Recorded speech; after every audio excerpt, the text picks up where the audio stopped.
we can't say we weren't warned. During the 2000 presidential campaign, Jair Bolsonaro showed how little he thinks of environmental policies. At first, he talked about getting rid of the Ministry of Environment altogether. He later backpedaled under pressure from activists and political analysts. But he later said that having a cabinet position dedicated to climate issues would mean nothing if he gave it no power. Upon taking office, Bolsonaro is doing more than just refusing to empower the Ministry of Environment. In the eyes of experts, he is actively dismantling it. His pick for minister was Ricardo Salles, a man with deep connections to big agro, and a conviction for illegally helping mining companies to exploit protected areas. Before Bolsonaro, Brazil wasn't exactly a perfect example of how to protect the rainforest. Now, it is on its way to becoming one of the world's biggest cautionary tales. Today is World Environment Day, but does Brazil have anything to celebrate? My name is Gustavo Ribeiro, Editor-in-Chief of the Brazilian Report. This is Explaining Brazil.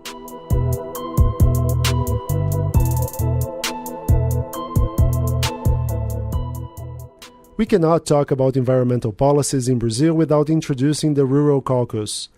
This group of lawmakers holds almost half of House seats and makes up a third in the Senate. Their goal is mainly to represent agricultural producers and cattle ranchers.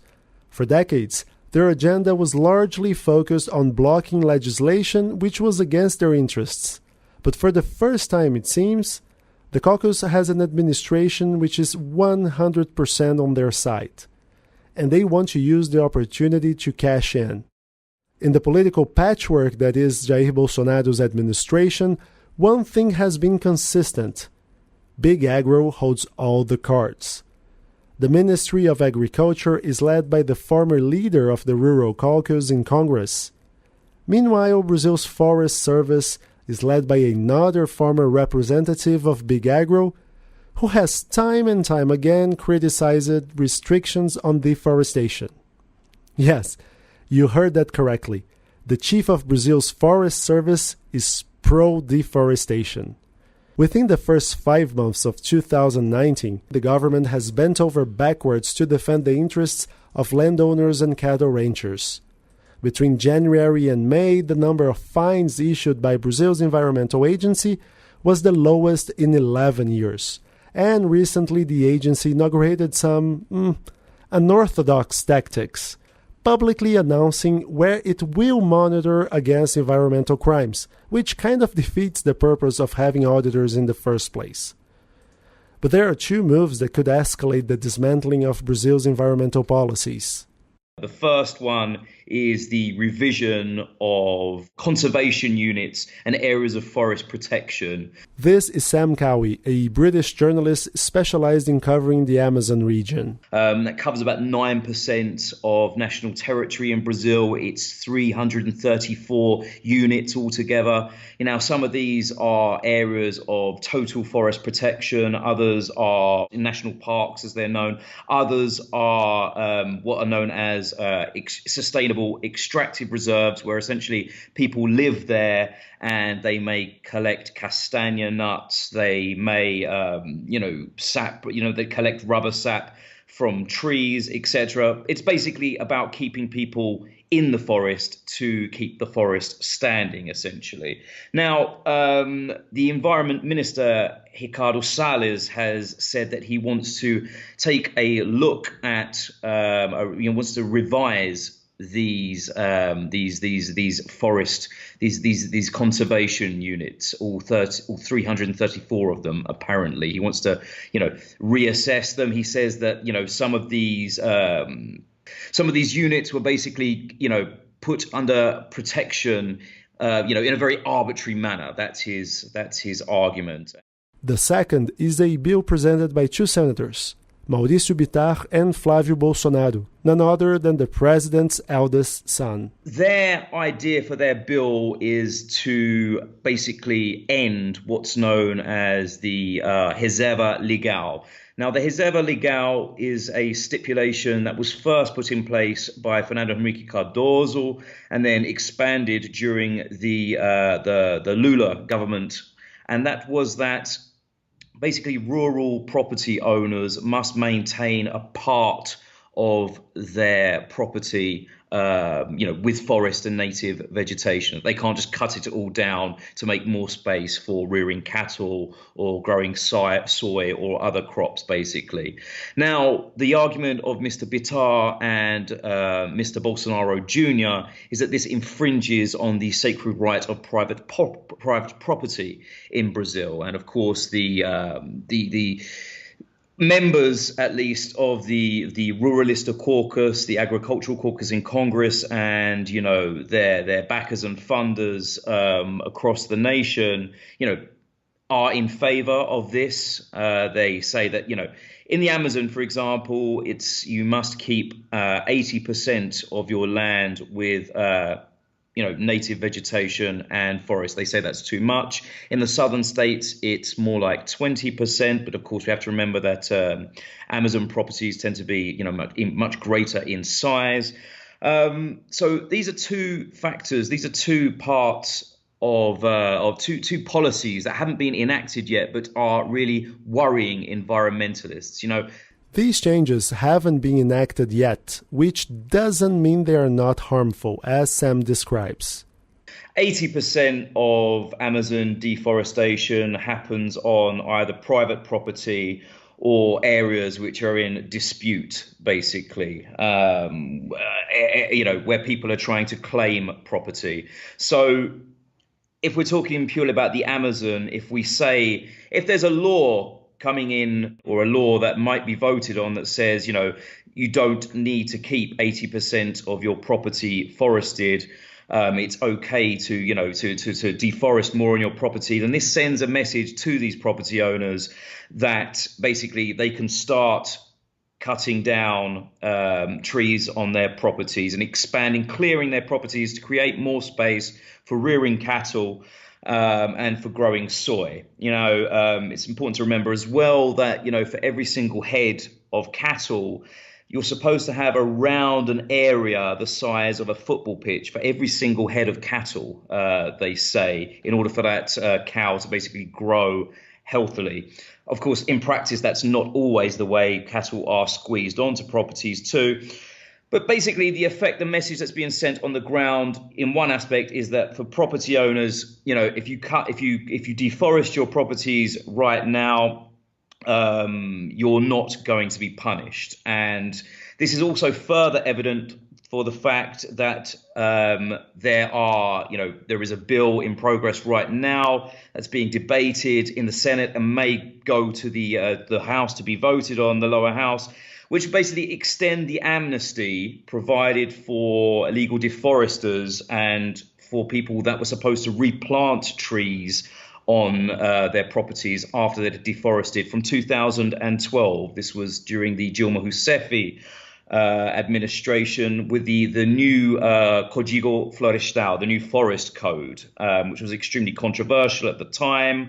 Environmentalists were shocked and horrified because it was basically providing an amnesty to illegal deforesters. And their argument is that the more amnesties you provide, well, that just sends a message that illegal deforestation will be rewarded at some point. So we'll cut the trees down and then we'll just wait to see if there's an amnesty. Besides landowners, there is another group that would benefit from more lax legislation. The second is for organized crime groups who are extremely active in the Amazon and have been, growing more and more active since the 70s. These are the loggers. These are the land grabbers that are very much, they have their stake in local politics. They pay in, for campaigns, and under the table donations for local mayors and for local state legislators, local city councilmen, etc. And what we see as a result of a very kind of aggressive position against indigenous people and against protected forest areas is that we are seeing a marked increase in the number of invasions by these criminal groups onto indigenous lands and also onto forest conservation units. Now, that's certainly not something that started under the Bolsonaro mandate, under his presidency, but it's something that has definitely accelerated, and we've seen that since the beginning of the year. The support for Jair Bolsonaro in the Amazon region was adamant during the 2018 presidential race, and the president has kept a hold of a lot of his supporters. Reporter Sam Cowie helps us understand their rationale, because despite committing environmental crimes, many people see themselves as victims of environmental agencies which are cracking down on their livelihoods. A lot of these places, their economy is almost entirely based on like illegal extraction of wood, on illegal mining, and you speak to people in these places and they say things like, oh, the good citizen, the cidadão de bem, he just wants to work, and then Obama arrives and burns our machines, etc., etc. So their take on the situation, whether they are just trying to justify the fact that they are involved with like committing environmental crimes. The situation, the reality is in a lot of these places that there really isn't a sustainable local economy. After the break, a journey into the Amazon jaguar black market. We'll be right back.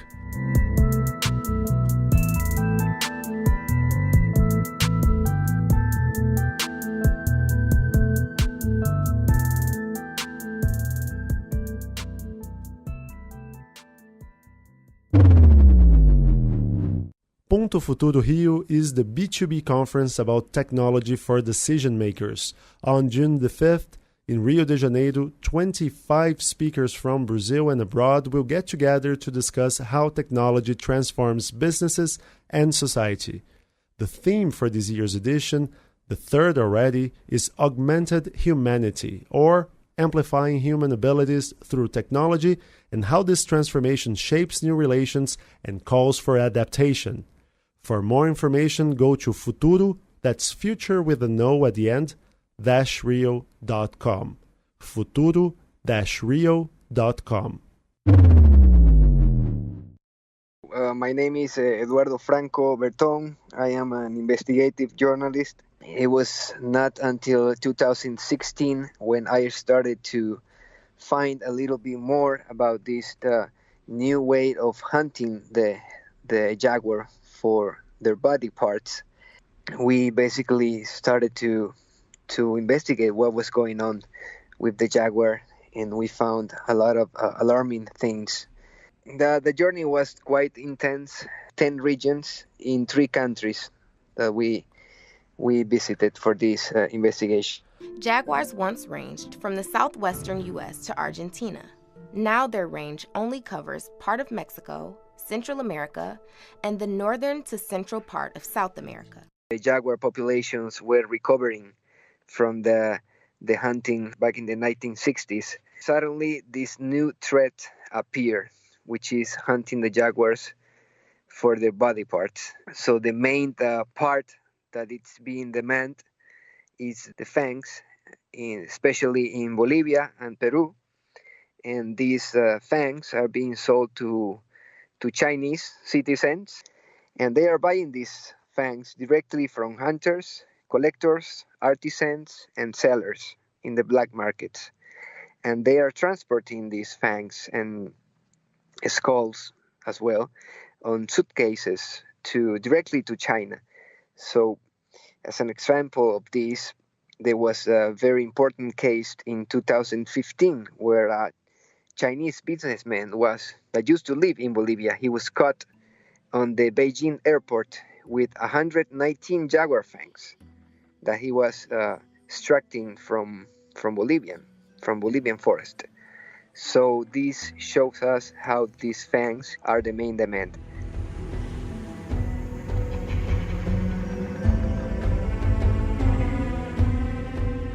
Traditional Chinese medicine, which has a lot of followers, and they believe that Asian tiger parts have these mighty powers to cure disease, to give strength to people, and to have sexual powers for men.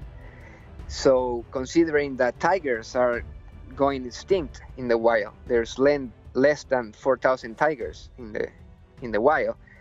Now, Chinese are going after jaguars because we still have a very important number of jaguars in the wild in Latin America. So they use the fang to show it like a jewelry on their necklace, and they're also using other parts like the grease from the jaguar because they think it has medicinal purposes, and there is a lot of people that believe this is actually true. So they paid a very good price for these items. As an example, in Bolivia, a jaguar fan can cost up to 100 to 150 US dollars. But in China, once in China, people it's willing to pay up to 1,000 or up to $1,500. If you think about it, each cat has a maximum of 8 usable teeth. And if the majority of the places where we're going and actually asking people for jaguar parts are saying yes and actually showing you jaguar teeth, you've got to ask yourself, you know, how big is this industry? Where does it really stem from? Where are they getting these jaguars? And what does that mean for populations on the ground? The illegal wildlife trade is a worldwide industry that is worth anywhere between $7 and $23 billion annually. It's like going into a supermarket where regular people would go and buy chicken meat or cow meat or pork meat. Then you go into these places and you see wild meat from monkeys, from turtles, from birds, from wild pigs, and you will find animal parts for sale. Jaguar. Jaguar. What are they called? Otorongo. Otorongo. And these are very dangerous places where even authorities have a hard time going into these places. So we were taking a lot of precautions when going into these places and talking to these people. They didn't know I was a journalist, and so they practically told me everything, how they were operating. And the very curious thing about this was that they all knew they were committing a crime. They all knew they could go to jail for this, but they didn't show any regrets for that. Just in one case, on a community, the women told us that even she knew it was illegal, she needed to make a living, she needed to have an income, and she needed to support her family. But in all the other cases, it seemed to me like the traffickers were like laughing about the laws and the authorities because they believed it was very low penalties and they made very good money selling this. So it was very curious to show that these people, most of them, didn't show any regrets on what they were doing, but all of them, I would say, knew they were committing a crime. That will be a very huge tragedy for humankind if we will say that jaguars will go extinct, because they play a very important ecological role in the ecosystems. The jaguars are controlling the other species. And this is very important to maintain the ecological balance of the forest, of the ecosystems, of the biome. As an example, in some regions in Bolivia and Brazil, back in the 1970s and 80s, jaguars were hunted to the level that they almost disappeared in some places. And there was a proliferation of capybaras, which is the big animal we have in Brazil and Bolivia, in the Amazon and in the Pantanal. And this caused a disease that affected the cattle and also humans. So, and that was because people was killing jaguars on these territories. So if a forest doesn't have a jaguar, it's not a healthy forest, and that it's very bad for people.